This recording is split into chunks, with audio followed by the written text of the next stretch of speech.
Hi everyone, I'm Sayed Filias from SAREC. Welcome to today's webinar. We were happy to hear that the majority of you who were live with us yesterday were able to hear and see Shelley's presentation properly, so that's great. However, for those who had technical issues, please just try refreshing your page or try using the Google Chrome browser if you experience a frozen screen. But in any case, and as always, be reassured that we will also send you the recording of today's webinar along with Shelley's slides later today.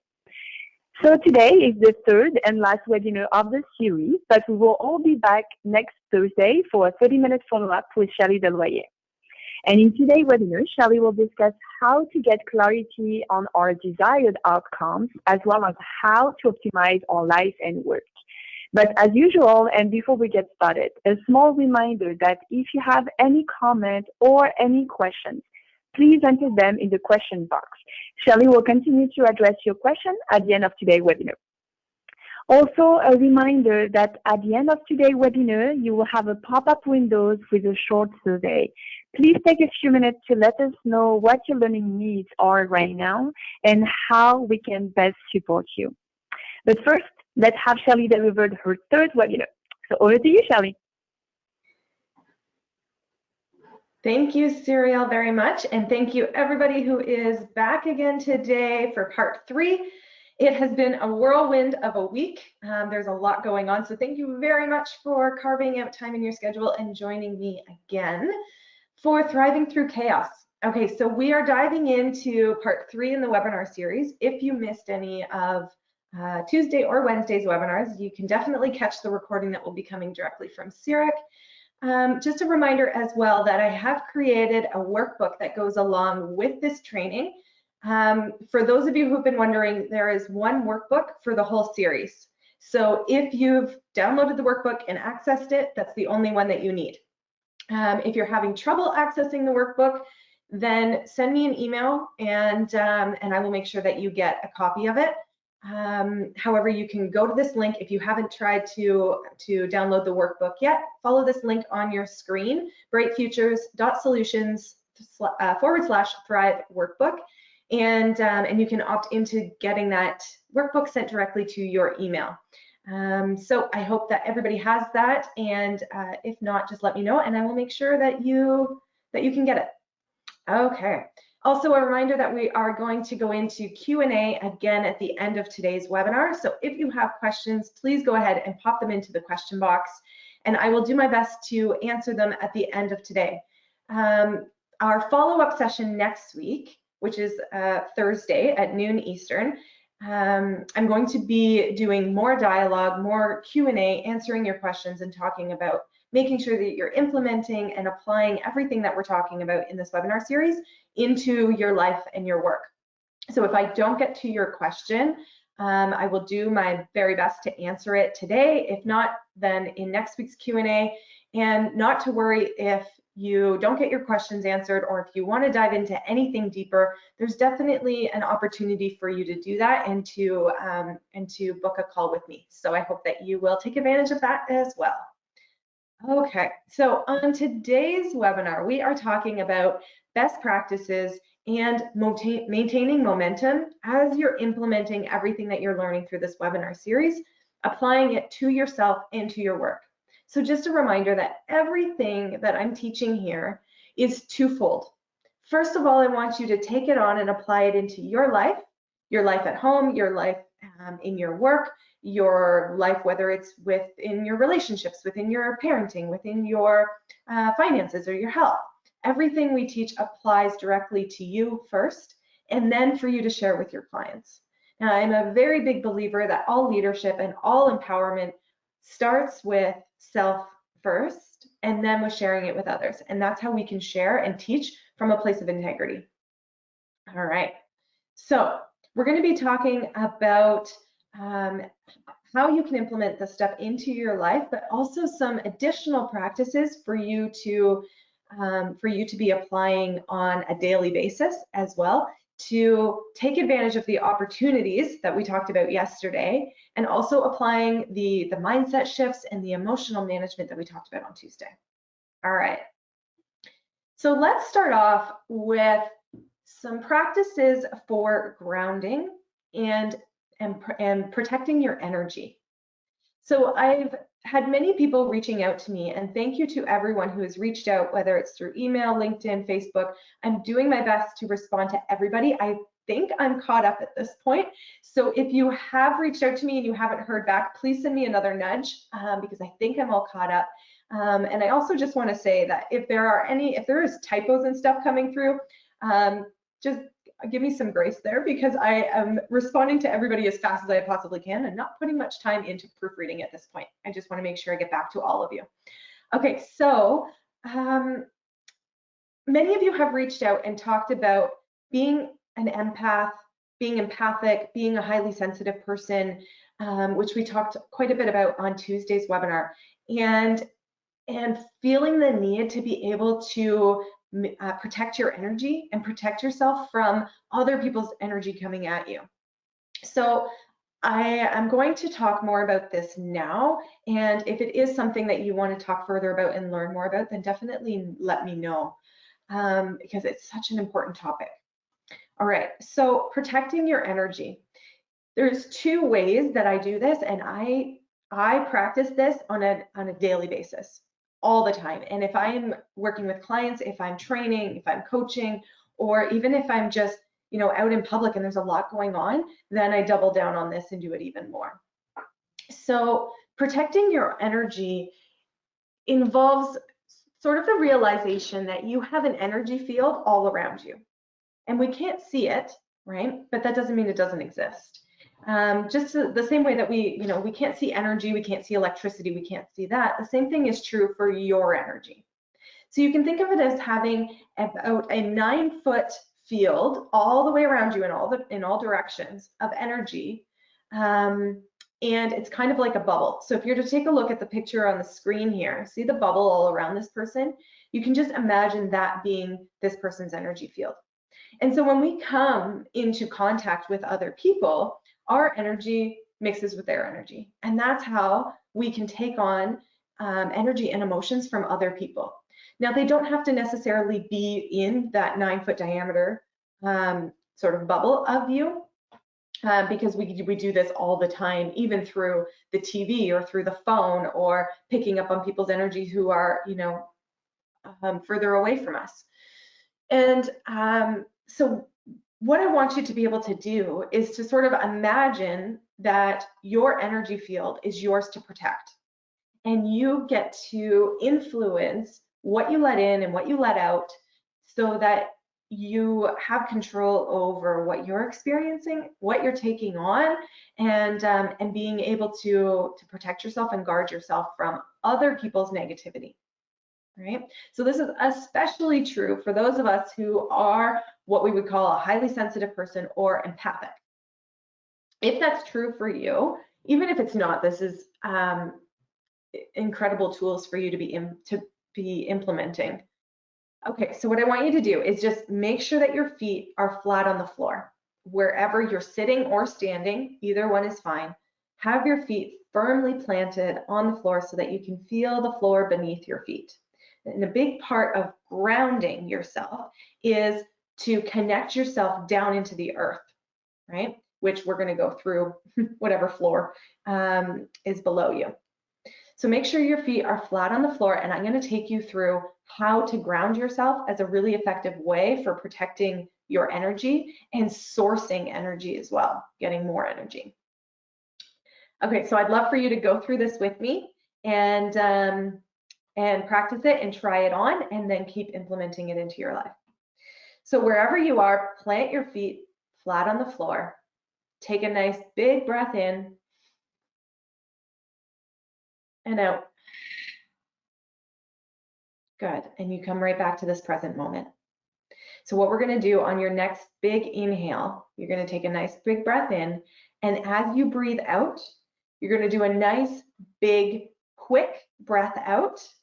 And we're not talking about sort of like yoga or meditative breaths here. We're not doing any, it's going to be a big breath out. And as you do that, you're going to imagine that there are tree roots coming out of the bottom of your feet and going securely down into the earth and into the ground below you. all right? And we're gonna do this 3 times. So you take a nice big breath in and out, and shoot those tree roots right out of your feet and down into the earth. And we're gonna do that a second time, in and out. And one more time, breathe in and out. Good. I hope that you are doing that along with me, so that I'm not the only one looking a little funny over here, but it is a very great practice to implement and to get control of your energy back, right? Being really, really present and grounded. Now, the second thing that we're going to do is shielding yourself. And the way that shielding works is essentially putting this bubble around you, like the person in the picture with the tree roots and then the bubble. Okay, so the bubble works by imagining yourself like blowing a big bubble, as if you've got bubble gum, right? And you're going to blow a big bubble out, but it's going to snap all the way around you in all directions. And you're setting an intention when you do this that this bubble is yours to control, right? And anybody else's energy that's coming off of them can bounce off your bubble, and it doesn't get to come in, right? So the way we're going to do this is just by taking a nice big breath in, and when you breathe out, you're going to visualize this bubble of white light or golden light, whichever one you prefer, coming out around you and then going in all directions as if you were standing fully inside this bubble, right? It's just very, it's just a visualization exercise. So breathe in, and as you breathe out, and lock it into place. Okay? So you're breathing in. As you breathe out, breathe that bubble all the way around you. Just imagine it going around in all directions, and then you'll snap it into place. So let's practice that again. Breathe in and out.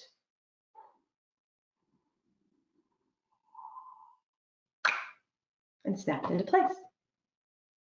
Right? And now just take a second to allow yourself to notice how you feel. Because I know I grounded and shielded myself before coming on here, but now that I've just done it again, I feel even more present and even more grounded and just right here in the moment with you. So that's a wonderful exercise for you to continue practicing. I put this in response to a lot of the comments that I was getting from people who just needed a little bit more of that. So I hope this is helpful, and please reach out and let me know how it's going. Okay, so the other thing we need to talk about is emotion, right? We've been talking a lot about emotions and feelings and what you're focusing on over the past couple days. Now, emotion is energy in motion, right? So if you think of emotions as energy that's flowing through your body and it's always in motion, right? This is, taking you back to physics class in high school, grade 9 science. Energy in motion creates emotion because it's in your body, right? Now, energy cannot be still. It's always moving. So what happens when we try to stuff down our emotions, when we try to avoid them, hide from them, pretend that they don't exist, we're trying to take energy, squish it in nice and tight in a really small place, put it off in the corner somewhere, pretend it doesn't exist, and hope that it stops moving, it stops the motion. But that's, physically speaking, just not possible. So instead, we need to allow emotions to move. They have to be moving through your body. In order for you to process them and move through them, you have to allow them to move, right? This goes back to what we talked about on day 1 about emotional bypassing or spiritual bypassing. You cannot pretend those emotions aren't there, and you cannot stuff them down trying to get them to be still and be quiet, right? It's like trying to put a screaming toddler into a corner and just tell them to shush and be quiet. It just doesn't work. So the same thing with emotions. We need to process them. We need to allow them to move. And the way that we do that is by leaning into them and allowing ourselves to feel them. So if you're angry about something, allow yourself to be angry. Allow yourself to allow that emotion to move through you, right? And it might sound really funny, but one of the exercises I practice and I teach it to my clients, I do it with my kids, is to allow that anger out in a healthy, positive way. Because if we don't let it out in a healthy way, it's going to come out in an unhealthy way, right? And so what we can do for that is to do something like screaming into a pillow, right? Or you can get one of those plastic bats from Toys R Us or any kind of toy store and like take that anger out on your mattress, right? Otherwise, it's going to come out on people and it's going to come out in really inappropriate ways. So this way we can allow the anger to move through you. Right now, there's a lot of people feeling a deep sense of sadness and grief. And if that's the case for you, then allow yourself to process that emotion. And a very effective way of doing that is allowing yourself to cry it out and move that energy through your body and out through your tears, right? And talking about your emotions is also a very effective way of processing. And so all of these strategies, if you're noticing, all of these strategies allow you to get the emotion outside of your body, right? Whether you're screaming into the pillow, you are, taking it out on your mattress, you're crying out the tears, you're talking out what you're feeling. It's all getting outside of you so that you can keep it moving in a different direction. Okay, so we've talked a lot about emotions and we've talked a lot about your focus and focusing on what you're going towards and that right wall. So now we're going to bring this all together and take a look at how that focus and the emotional management all combines into influencing your actions and behaviors, which is already happening automatically. Now you can have some management and some control over it.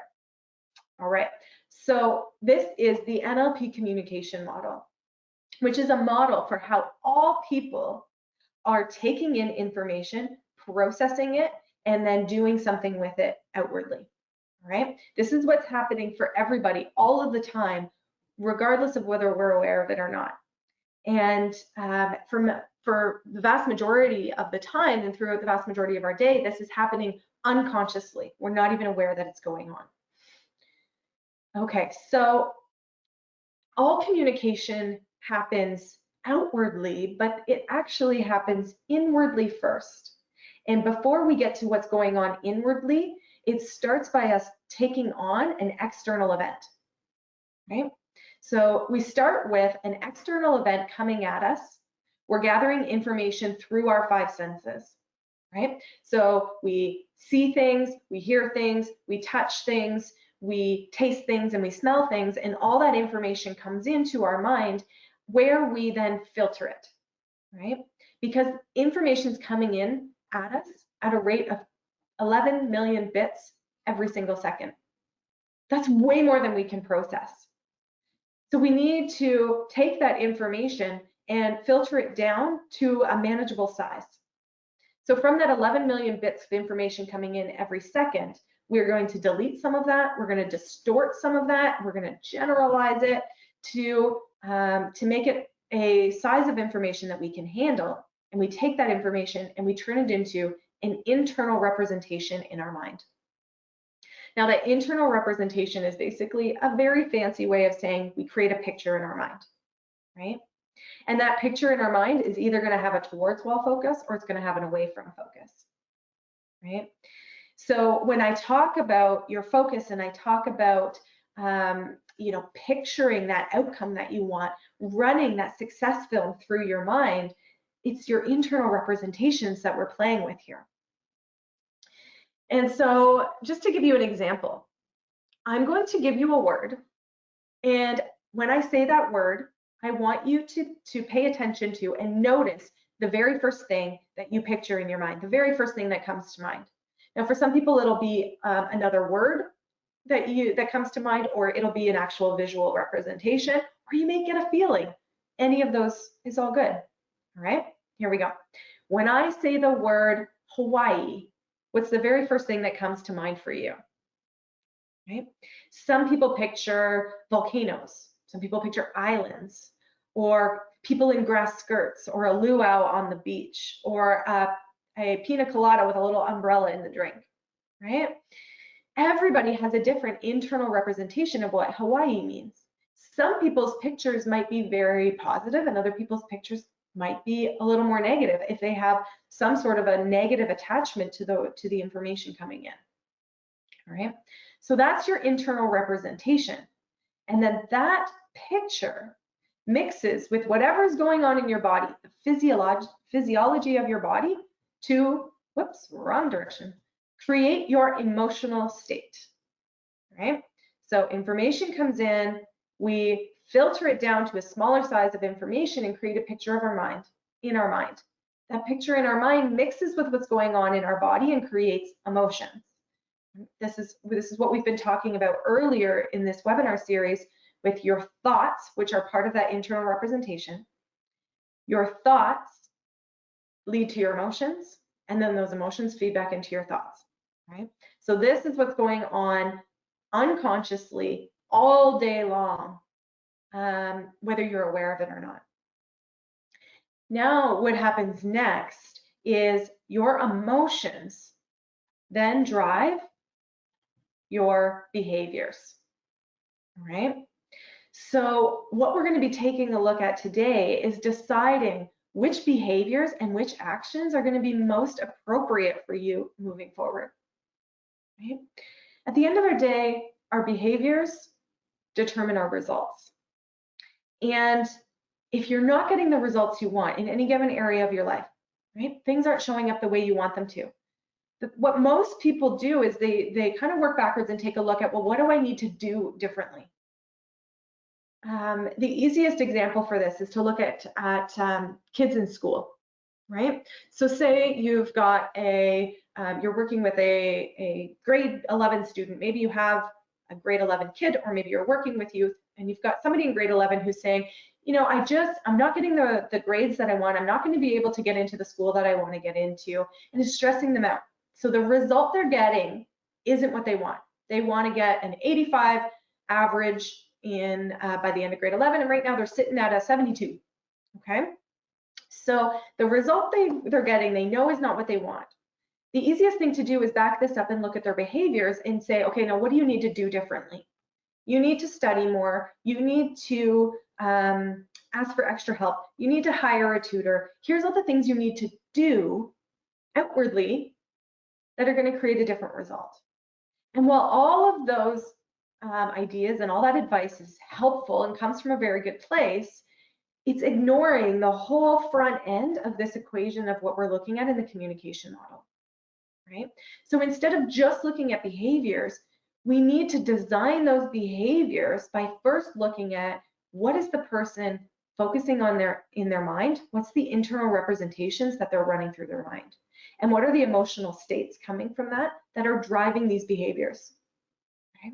So if we back up this whole equation and we take a look at, what are you thinking about? What do you believe about yourself? What are you focusing on when it comes to your grades, when it comes to school, when it comes to studying, and your exams, right? And if they're running beliefs through their mind of, well, none of this matters because I'm not smart enough anyway, then all the actions and behaviors that person takes are not going to be nearly as effective when they're running that kind of a focus in those beliefs, right? When they're in a state, an emotional state of frustration, of self-doubt, of anxiety, then telling them different behaviors isn't going to be nearly as helpful and effective. We need to be addressing the emotions, and we need to be addressing the internal representations, or the focus in their mind, to be able to set them up for success first, and then follow that through with effective behaviors. Okay, so now that we've talked about the internal representation, we've talked about the emotional states, now we're going to take a look at, what are you actually doing, right? What behaviors, what actions, what's your plan, where are you going, how are you going to get there? And that leads me to the two biggest mistakes that people are doing in their work, but in their decision making right now. Excuse me. Okay, so because of the times that we're in and all the uncertainty that we're facing right now, a lot of people are making two big mistakes when they are making decisions about where they're going and what they're going to do next.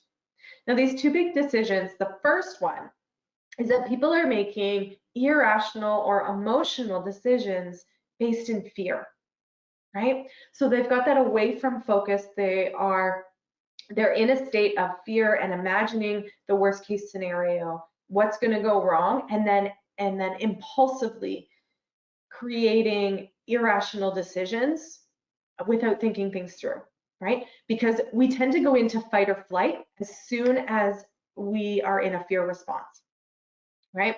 So the way that that works is we have this area in the back of our brain called the amygdala. The amygdala is very, very old. It's an ancient part of the human brain from an evolutionary perspective. And the amygdala is responsible for fight or flight, right? So you're in a new situation and you deem the situation as scary, dangerous, something like that. And that's when the amygdala takes over and goes, okay, I'm here. I'm going to help you survive, right? And that's its job. Its job is pure survival.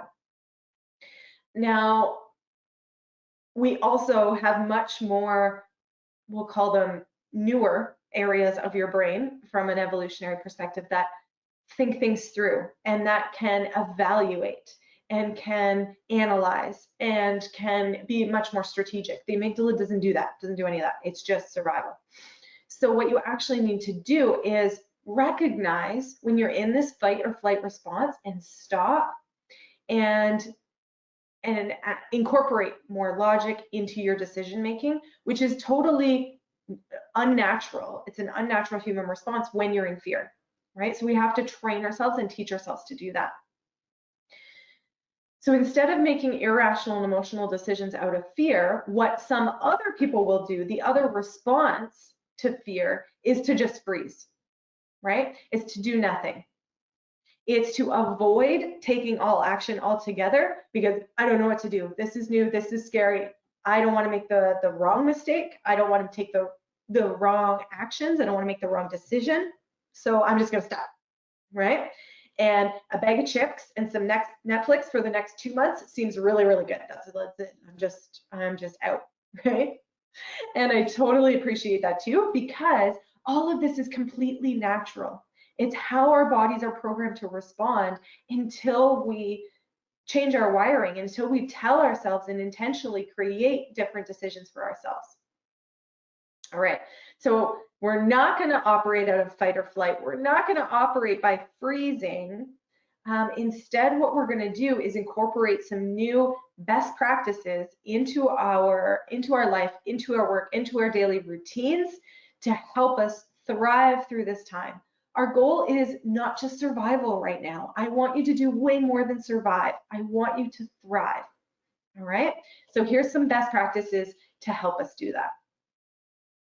As we go through this, there is a section in your workbook for you to identify and choose which best practices are going to be the most helpful for you right now. Some of these are going to be much more up your alley and in your lane than others, and that's all good. Right? So you choose what's going to be most effective for you and what you are going to commit to implementing into your life.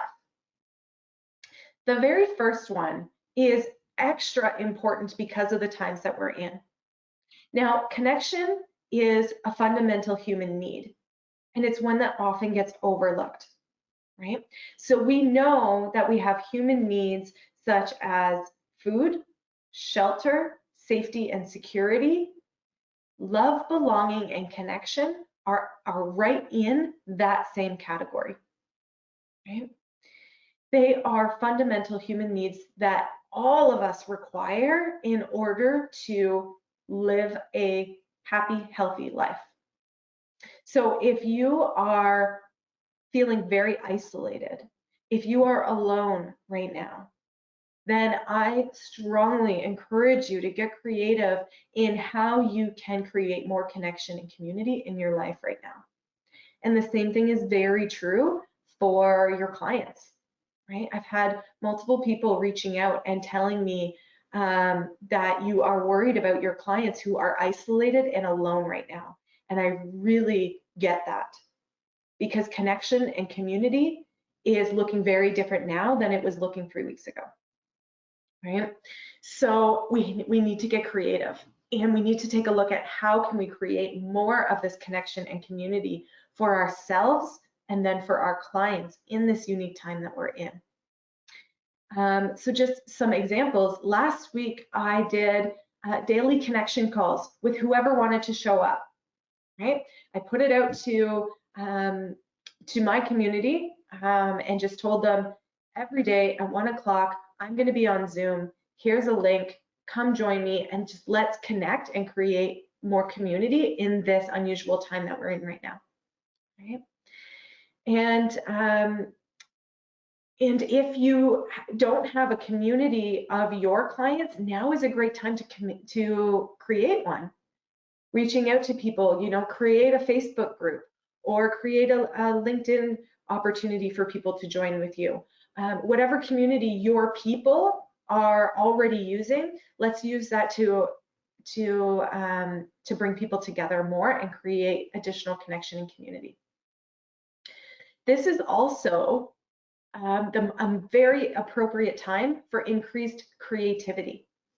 So what happens when we're sort of in overdrive, right? We're in this time where we need to think about things. We're analyzing what's going on. We are trying to logic our way through this whole situation.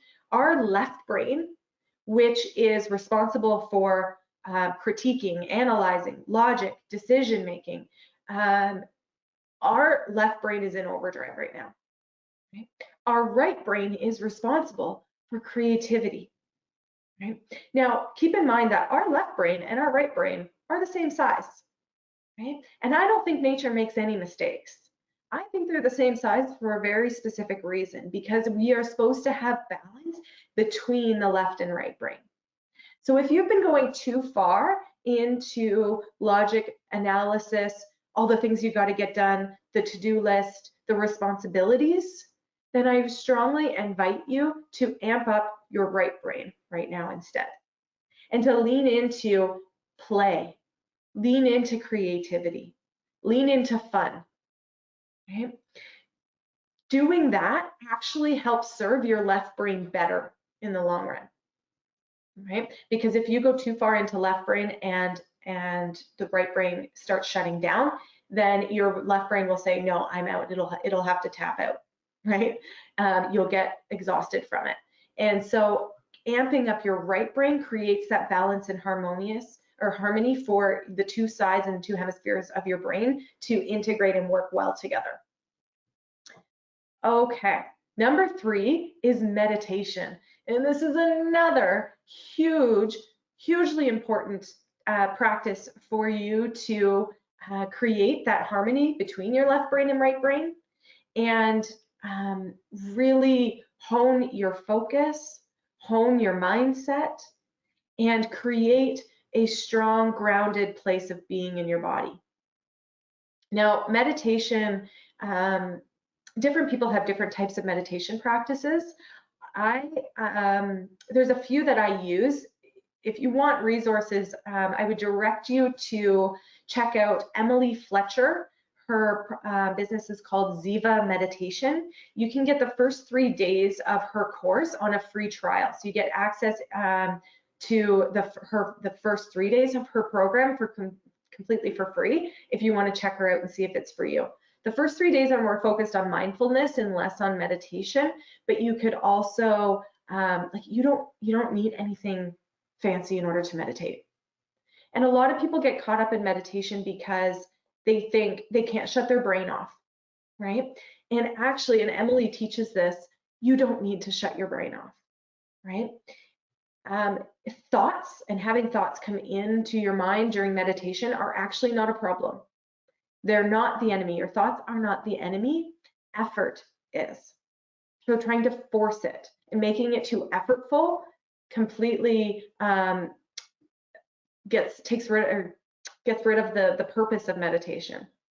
So instead, focus on coming into your body, coming back to your senses, breathing, and just close your eyes and allow thoughts to come in. You can notice them, great, no problem, and just allow them to float back on by. So I definitely encourage you to implement more of a meditation practice into your day if you're not already. And also journaling is a very effective practice to get into to help process your thoughts and emotions, especially if you're meditating. Then add some journaling on right after your meditation to process whatever came to you through your meditation. Journaling,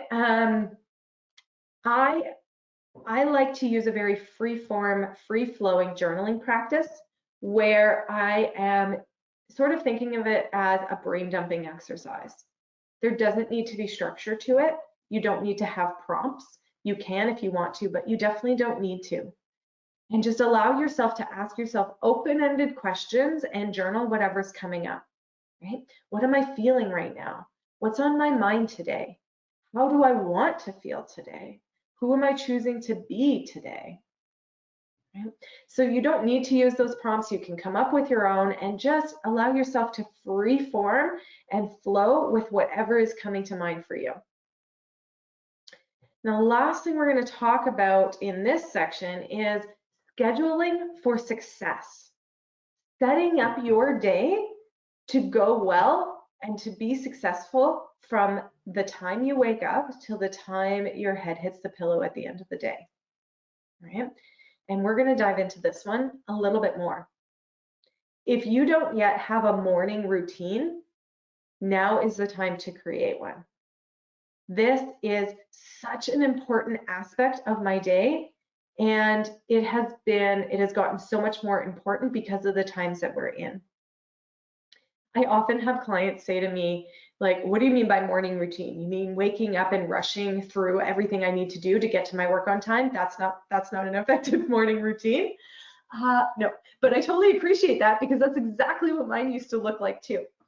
So instead, you want to be stacking your morning for success, right? And create a morning routine that works for you based on what you need in order to bring yourself back to center, create a mindset and an emotional state of being that is helpful and productive for you. Now, what I like to do first thing in the morning for my routine, I always do meditation. I do journaling through an exercise called morning pages, where I am journaling and writing about a lot of the same questions that I just mentioned, but where am I at right now? Where do I want to be at in my day today? What do I need to process in order to get there? And what do I need to remember throughout my day today? Coming back to those intentions. Okay, so meditation, morning pages. I like to read first thing in the morning, and my reading is never, ever, ever going to be the news. Never. That's not the type of reading that I would encourage you to put into your morning routine. Avoid watching the news and avoid reading the news, especially first thing in the morning and before bed, right? Now, this doesn't mean I want you to stick your head in the sand and be totally out of touch with what's going on in the world. I would just say morning routine and nighttime routine are meant to set you up for success, and the news takes you out of that, right? So this comes from a mentor and good friend of mine. His name is Matthew Patty. He's Australian, and Matthew talks about how your morning routine sets up your day, your nighttime routine sets up your life. Because what you're doing in your nighttime routine is actually going back to that anxiety release model we talked about yesterday, where instead of focusing on any left wall disaster films, now you're focusing on right wall success films, right? And running that success film through your mind of exactly how you want your future to look like and exactly what you're going to achieve in the short term to get there. And when you're running that through your mind over and over and over again in your nighttime routine, then that's what you're programming your subconscious mind to focus on and to set yourself up for while you're sleeping. How great is that? Okay? So morning routine, nighttime routine, which includes that, that positive future-focused movie through your mind as you are closing your eyes and getting ready for bed. And then in between that, so we've got morning routine, we've got nighttime routine. In between that are your work sprints, right? You've got your work day that you're going through. And so maintaining focus through your work is much easier to do when you have very focused sprints of work and then a break, right? And I don't mean a 4-hour sprint, right? I mean a 50-minute sprint. So essentially what you want to do is break your workday down into 1-hour blocks, right? 1-hour time blocks. And within that 1-hour block, set up a 50-minute work sprint for yourself and then a 10-minute break. And in that 10-minute break is a really great time to go amp up that creativity, right? Put some music on and dance for 10 minutes. Go outside and play with your kids. Maybe more than 10 minutes because I'm feeling for the kids right now who, like my own, are trying to get a lot more of my attention and spend more time playing with me right now, which I think honestly is exactly what I need and more of what I've been doing. So 50-minute work sprint, 10-minute break, right? Do a couple of those in the morning, do a couple of those in the afternoon. In your 50-minute sprint, you are super focused on your tasks, on what you're trying to get done, on working towards achieving your goals. But we need to take the pressure off of the expectations that we're going to get the same amount done today that we would in a normal workday. The reality for most of us, there are more distractions. There's more going on. Our bodies are processing way more emotions. So we need to give ourselves the time and the space to allow that to happen. Right? What I want you to do is focus on your desired outcome. Right? Create that desired outcome in your mind. This is going back to the internal representation in the communication model. Create that desired outcome in your mind. Picture it and allow yourself to feel it. When you allow yourself to feel it, this is what the law of attraction is all about. Picture it and allow yourself to feel it, and then you are telling the universe, this is what I want, attracting this reality to you. Right? And from there, set short-term goals for yourself. Right? Short-term goals, please. Right? The bigger picture is what you're focusing on, and then from that, break it down into shorter-term goals. What do you want to achieve today? What do you want to achieve that's going towards a month from now? Right? And break it into small chunks because that's so much easier to handle, especially when we're in overwhelm and overdrive right now. Okay. Next, we're almost done and then we're going to head into the Q&A, but there's one more thing I want you to really sort of embody and imagine for yourself right now. And that is this concept of responsibility. Now, responsibility, this isn't a typo. I spell it this way on purpose because responsibility is really all about your ability to respond to what's going on in your world right now, right? Your ability to respond means focusing on what you can control and focusing on what's real. When you can focus on those two things, it allows you to let go of what you can't control and surrender to that which is completely out of your own control and focus on what you do have power over. Right? And what do you have power over? You have power over everything that's going on in your mind and your body. You have power over your thoughts. You can control your emotional state. And through those two things, you can choose effective actions and behaviors that are going to create results that you want to achieve in your life. Right? The reality is there is a massive shift happening in the world right now. In a lot of different ways. There are power shifts happening, there's economic shifts happening, there's healthcare shifts happening, there's environmental shifts happening. There are shifts happening all over the place, completely changing our world. And I believe in many ways, this will be a positive thing. This will be a good thing. Now there's a lot going on that is traumatizing. There's a lot of fear going on, and I completely understand all of that. And I know the best way for me to support myself, my family, my clients, and the world around me is for me to focus on putting as much love, peace, opportunity, and harmony out into the world as I can. So that's what I choose to focus on. Okay? And I definitely encourage you to do the same. So focus on your ability to respond. Instead of knee-jerk reactions that are based in fear, we want to choose responses out of love. Okay? Focus on what you can control and what is real for you, and then surrender to the rest.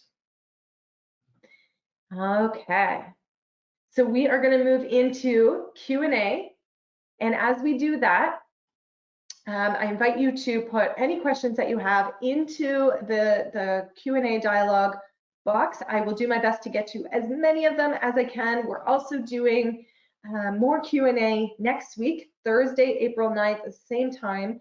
And so I hope you will join me back again for that. If I don't get to your question, I will do my best to answer it then. And you'll be able to submit more questions on that day as well. Just a reminder, if you haven't gotten the workbook, then please follow the link that's either Serial or Yi posted in the chat box, and you can download your workbook as well.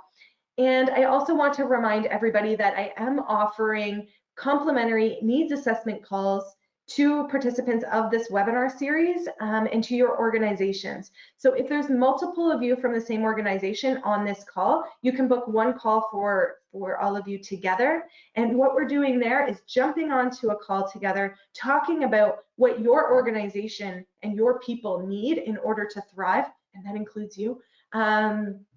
And how you can implement this into your work, and additional training and professional development opportunities for you to work with me if that works for you moving forward. I would absolutely love to have more of those conversations. Thank you to everybody who's reached out and booked a call already. That's amazing.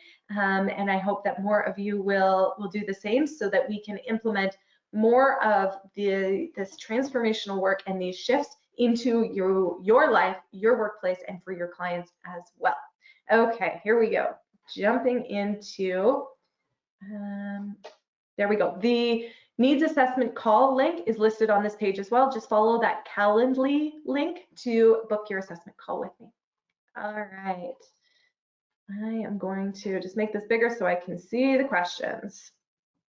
Okay, Jacob says, just thought I'd say I really enjoyed reading about the hero's journey that was briefly mentioned yesterday. Thanks for that. Okay, awesome. Thank you, Jacob. I'm glad you are enjoying it.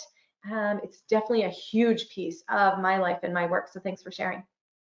Laura says, what do you suggest to do when emotions come up when meeting with clients and you can't let it out then? Yeah, that's a great question, because we need to be practicing and modeling to our clients how we manage our emotions.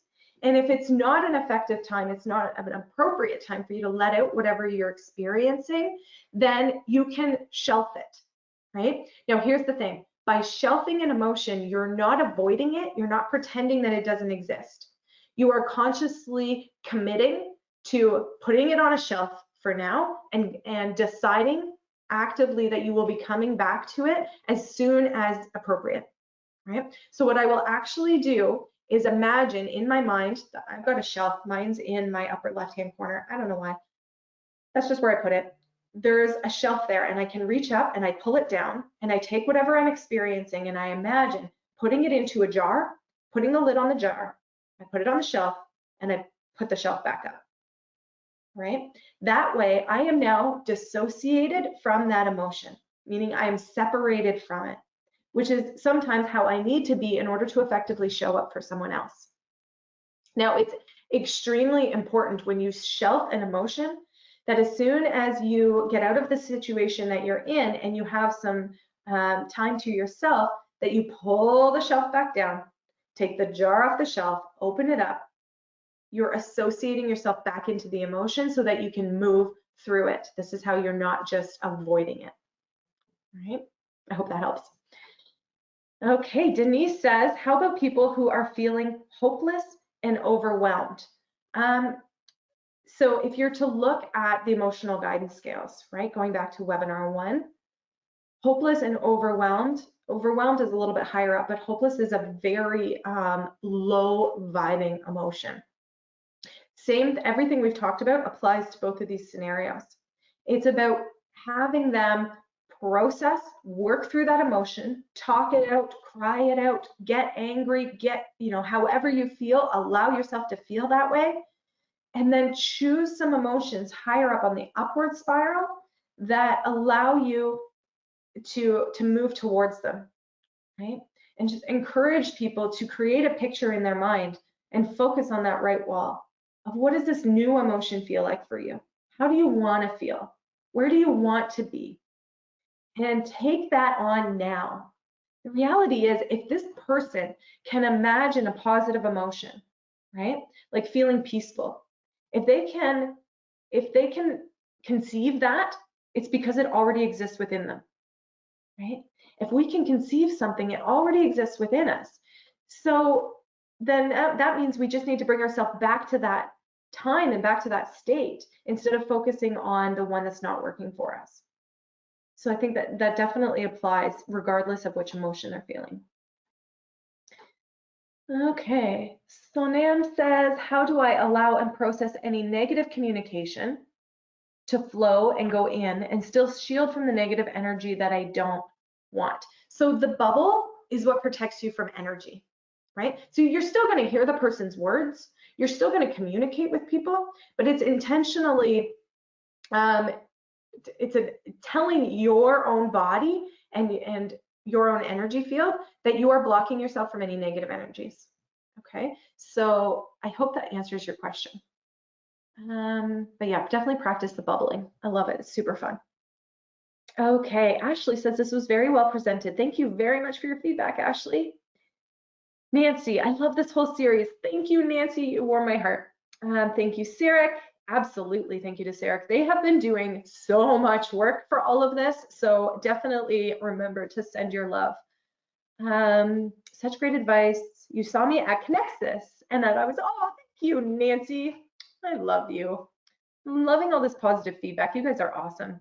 You know how to warm my heart.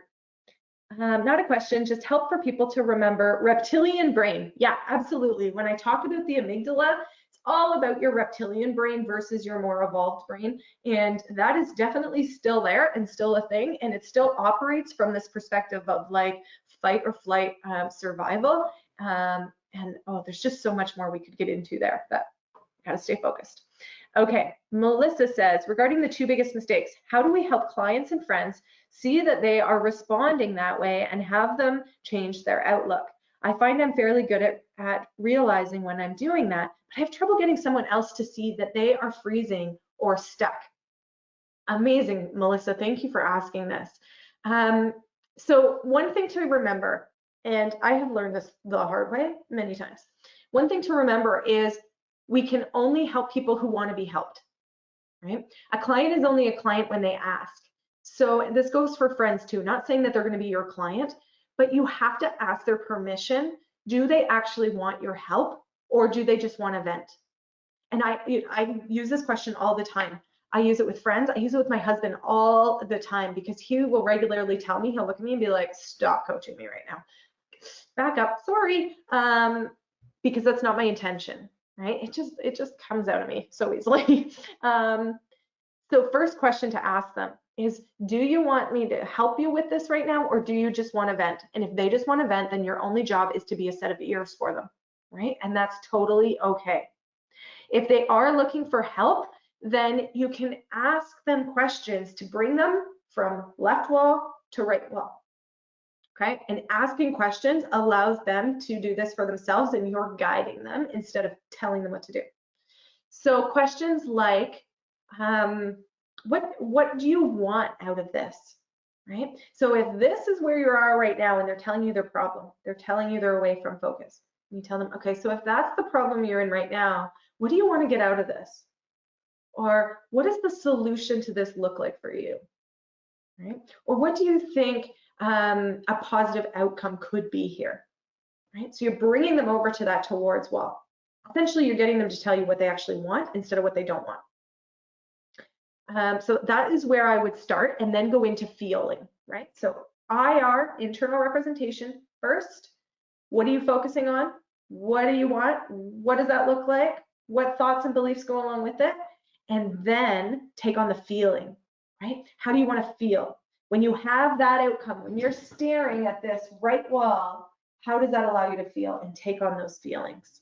Right? That's where I would start with changing their outlook. It's all about moving them over to that right wall. Basra says, this question's for Shelley. Oh, good. When you say that we have 11 million bits of information coming at us every second, can you please provide examples of those information that comes at us? What could be constructed as information? Do you mean all the sensory info? Yes, I do. Visual and or physiological info? Yes, all of it. So basically everything that comes in through your 5 senses. So everything that you're gathering that you can see, everything you're gathering that you can hear, everything you're touching, and that's coming in through a sense of touch, everything that you're tasting, everything that you're smelling. I would also include the 6th sense of intuition as well. Definitely plays into this too. So our bodies and our minds are gathering all of this information at a rate of 11 million bits per second. Crazy, right? Like that's just ridiculous. We cannot handle anywhere near that amount of information. So it's obviously not all being processed in our conscious mind. That's just not possible. It's going on unconsciously. Now, our minds are trained to focus in on what we need to pay attention to at any given moment. My oldest daughter is hooked on a show called Brain Games right now. I believe it's on Netflix. And it basically talks about this focus and how our conscious minds are designed to focus very specifically on certain things at a time, while our unconscious mind filters out and does the rest of the work, right? And so because of that, because we're filtering down to such a small amount of information, we can, as human beings, we can focus on 5 to 7 things at a time. 5 to 7 in any given moment, right? And not even in any given moment. Like, we can really only focus on one thing at a time, but we can handle 5 to 7 in our world at a time. So from 11 million down to 5 to 7 chunks of information. Like crazy, right? We're losing so much. And ultimately that means at any given day, and this is something I dive into a lot more in our more robust trainings, but if you're losing all that information, then who says in any given moment that you're actually right, right? And what's right for you is going to be very different than what's right for me. And same thing for your clients. Yeah, so I hope that helps. If not, reach out and we can clarify further. Okay, Aisha says, what is your take on prioritizing response in case of crisis in terms of community connection? Prioritizing response. Aisha, if you can clarify for me a little bit more, if you're still on here, add another question in, and I'm just not exactly sure what you mean by this.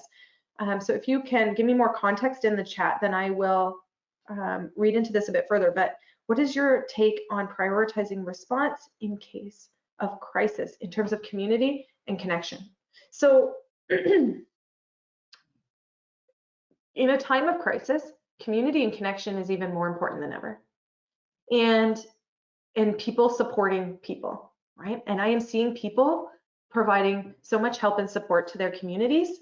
And it could be community, meaning the town that you live in, but that is not what community has to mean. It could also mean community in terms of, like I have a community of clients that I work with. I have a community of practitioners and helpers and educators that I've trained and trained with. So we all have our own different communities, and I believe that prioritizing that connection, especially in times of crisis, is super important. Okay. Elizabeth says, how do you support someone whose filters prompt resistance to a lot of your suggestions around self-care activities such as grounding, shielding, or meditation? Yeah, so again, this kind of goes back to you can only help people who want to be helped and entering their model of the world, right? So entering their model of the world means operating from the same perspective as they are. Now, you don't have to believe in their beliefs. You don't have to agree with what they think, say, and do, but it's entering into their perspective so that you can work from it. That's how we get effective results working with clients. And if they are resisting your suggestions, I mean, ultimately what I tend to say to people is some of the stuff that I'm going to tell you to do, because I like some of the stuff that I do with clients, especially one-on-one, is really unusual for what they're used to. When I do a quantum change process session with people like that, it's something completely out of what most people are used to. In timeline therapy, I'm having people float up over their life and back into their past to resolve different situations in their past. And it's just so different than what any of us are typically used to. But I tell them, you've got a problem right now and you're looking for a solution. And if I were to tell you that all you had to do was jump on one foot, rub your tummy, and tap on your head at the same time, and your problems would disappear, would that be okay with you? Right? Who's going to say no to that? So it might sound completely unusual. And is that okay with you? Are you willing to try it anyways, given that it can completely create transformation and help you get to the solutions you're looking for in your life? Ultimately, at the end of the day, it's completely their choice. All right, so thank you for asking. We are out of time, but I know there are a lot of questions here I haven't gotten to yet. I will do my best to answer as many of them as I can in next week's Q&A dialogue. I definitely encourage you to come back, engage with me, let me know what you're thinking and what's working for you and what questions you have, and we will pick up next Thursday, same time, same place, and I will see you then. In the meantime, please reach out, book that needs assessment call if you are interested in having a conversation about how I can continue to work with you and your organizations and how to apply more of this into your work. Thank you, Shelley. And yes, once again, today we have seen a lot of great questions coming. So thank you all for your engagement and for being so many with us. Shelley, thank you for this great and important series. We are grateful you share your knowledge and experience with us, and I'm sure we all appreciate the breathing exercise that we did today with you. So we hope that we'll all have now some new tools in our toolkit to better manage our emotion in this turbulent time, as well as strategy to better support our clients. It's a small goodbye for now because, as you said, we'll all be back next Thursday with Shelley to continue the conversation with you all and address any question or comment you might have. In the meantime, you might want to attend our other free webinar happening tomorrow with Michael Houston and Dave Redekup, the two authors of the Ceric recent book called Strengthening Mental Health Through Effective Career Development. In the webinar, Dave and Michael will summarize the broad-ranging effect of career development and their mental health benefits. You can learn more about it and register at ceric.ca/webinars. Let me thank you again, Shelley, for your presentations, and thank you all for your great engagement. We'll see you back next Thursday, April 9 at 12 p.m., and we'll continue the conversation all together. But for now, please don't forget to take a few minutes to answer the survey, and thank you in advance for your feedback. Have a great rest of the day, and see you all next week.